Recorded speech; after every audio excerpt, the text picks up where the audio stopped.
Hello दोस्तों, नमस्कार। स्वागत है आपका हेमू जीएस पॉइंट में। आज 24 अप्रैल एक विशेष दिन है। भारतीय संविधान के दृष्टिकोण से, स्थानीय स्वशासन के दृष्टिकोण से, जब 24 अप्रैल 1993 से भारत में स्थानीय स्वशासन की शुरुआत की या ग्रामीण चुनावों की शुरुआत हुई। और आज हम बात करने वाले हैं ग्रामीण स्तर पर चुनावों का जो प्रक्रिया रही, उसके ऐतिहासिक पृष्ठभूमि पर, उसके हिस्टोरिकल बैकग्राउंड पर कि कैसे इसकी शुरुआत हुई। हमारे देश में एक इंडिपेंडेंट बॉडी है, निर्वाचन आयोग। निर्वाचन आयोग दो तरह के चुनाव कराती है। एक केंद्र के चुनाव कराती है, केंद्रीय चुनाव कराती है, एक राज्यों के चुनाव कराती है। केंद्र के चुनाव के माध्यम से हम प्राइम मिनिस्टर को चुनते हैं और राज्यों के चुनाव के माध्यम से हम चीफ मिनिस्टर को चुनते हैं।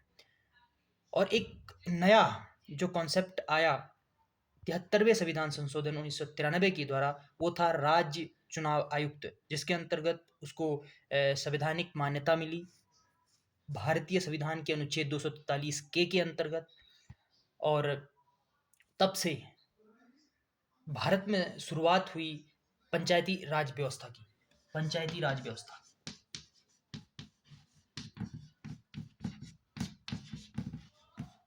पंचायती राज क्या है?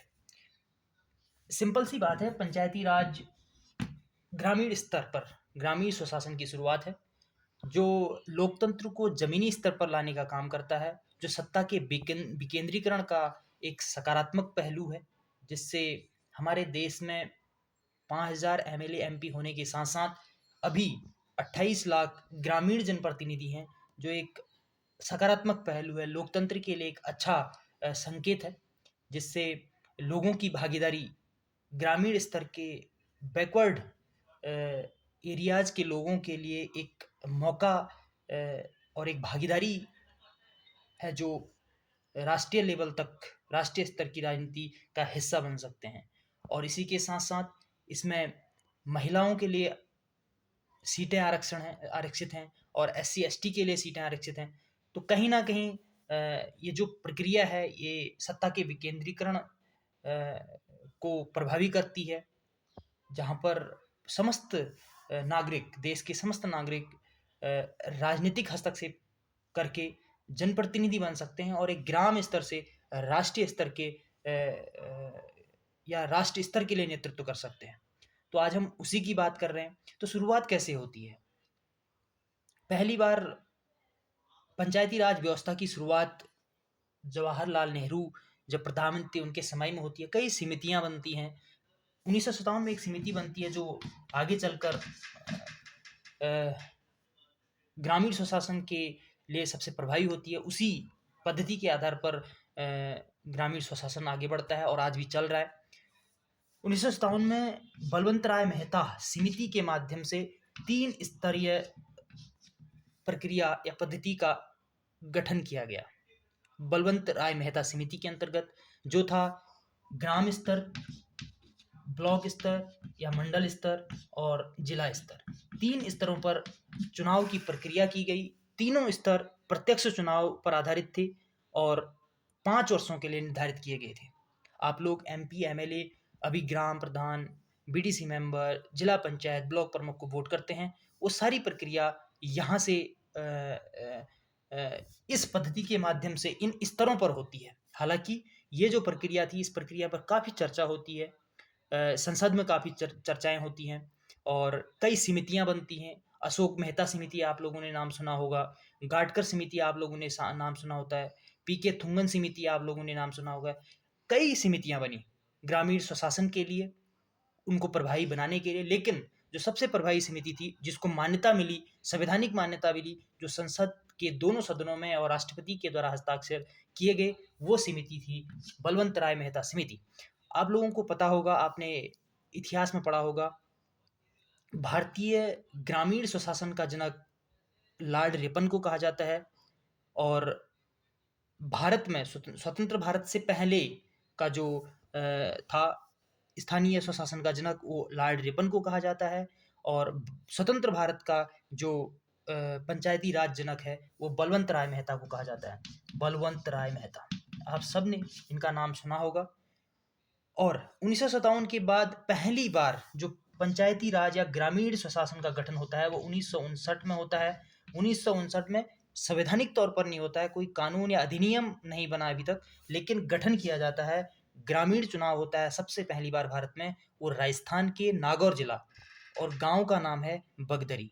उस गांव में पहली बार ग्रामीण चुनाव होता है। उसके बाद प्रक्रिया आगे चलती है, कई समितियां बनी पंचायती राज व्यवस्था को लागू करने के लिए। उन समितियों ने सिफारिश की कि पंचायती राज व्यवस्था को संवैधानिक मान्यता मिलनी चाहिए। अंततः 1992 में 73वां संविधान संशोधन एक एक्ट बन गया, अधिनियम बन गया, पंचायती राज अधिनियम बना 1992 में, और 73वां संविधान संशोधन 1992 में एक अधिनियम बना और लागू हुआ 24 अप्रैल, आज की डेट 24 अप्रैल 1993 से। 24 अप्रैल 1993 को पंचायती राज एक संवैधानिक इकाई बन गया, और तब से ग्रामीण स्तर पर 3 स्तर पर चुनाव होते हैं, ग्राम, ब्लॉक और जिला स्तर पर। एक नियम बनाया गया, एक रूल लाया गया कि जिस राज्य की जनसंख्या 20 लाख से कम होगी वहां पर 2 स्तरीय चुनाव होगा, जहां पर 20 लाख से अधिक जनसंख्या होगी वहां पर त्रिस्तरीय चुनाव होगा। और हमारे देश में मैंने बताया कि 5000 MP MLA के साथ साथ 28 लाख लोग गांव से प्रतिनिधि करते हैं, गांव के जनप्रतिनिधि हैं, जो आगे आकर राष्ट्रीय स्तर का नेतृत्व भी कर सकते हैं। इससे जमीनी स्तर पर सत्ता का या लोकतंत्र का जो है वो विकेंद्रीकरण हुआ, जो एक सकारात्मक पहलू भी है। लेकिन इस पर वर्चस्व केवल ग्रामीण समझ का होना चाहिए, जागरूकता का होना चाहिए। अगर हस्तक्षेप किसी राष्ट्रीय पार्टी का रहता है ग्रामीण स्तर के चुनाव में, तो ये प्रभावी नहीं रहेगा, क्योंकि ग्रामीण स्तर का चुनाव एक जागरूकता का चुनाव है, एक समझ का चुनाव है। और इसको हमें प्रभावी बनाने के लिए सत्ता के विकेंद्रीकरण पर हमेशा ध्यान देना चाहिए। अगर ग्रामीण स्तर के चुनाव में किसी राष्ट्रीय पार्टी का, किसी लोकप्रिय पार्टी का या किसी पावरफुल पार्टी का हस्तक्षेप रहता है, तो ये फिर उतनी प्रभावी नहीं रह सकती जितना कि एक इंडिपेंडेंट आदमी उस चीज़ को ग्राम स्तर पर, अपने लेवल पर, अपने नेतृत्व के आधार पर, अपनी समझ के आधार पर आगे बढ़ा सकता है। तो ये पूरी प्रक्रिया रही, और इसी के साथ हम 1993 में पहली बार इसकी शुरुआत हुई, और 2010 से हर वर्ष 24 अप्रैल को पंचायती राज दिवस के रूप में मनाते हैं। आप लोगों को आज का टॉपिक कैसा लगा? अगर कुछ त्रुटियां रही हों तो आप कमेंट बॉक्स में ज़रूर बताएं। और ऐसे टॉपिक जो हमारे संविधान से संबंधित हैं, हमारे अगर हम ओवरऑल बात करें तो मेरे सारे टॉपिक इस मुद्दे पर बनेंगे, राजनीति पर। राजनीति का मतलब है कि संविधान से संबंधित, कॉन्स्टिट्यूशन से संबंधित, कॉन्स्टिट्यूशन के एक्ट से संबंधित आए दिन ऐसे आपको वीडियोस देखने को मिलेंगे, जिससे आपको क्यूरियोसिटी बढ़ेगी, आपकी समझ बढ़ेगी।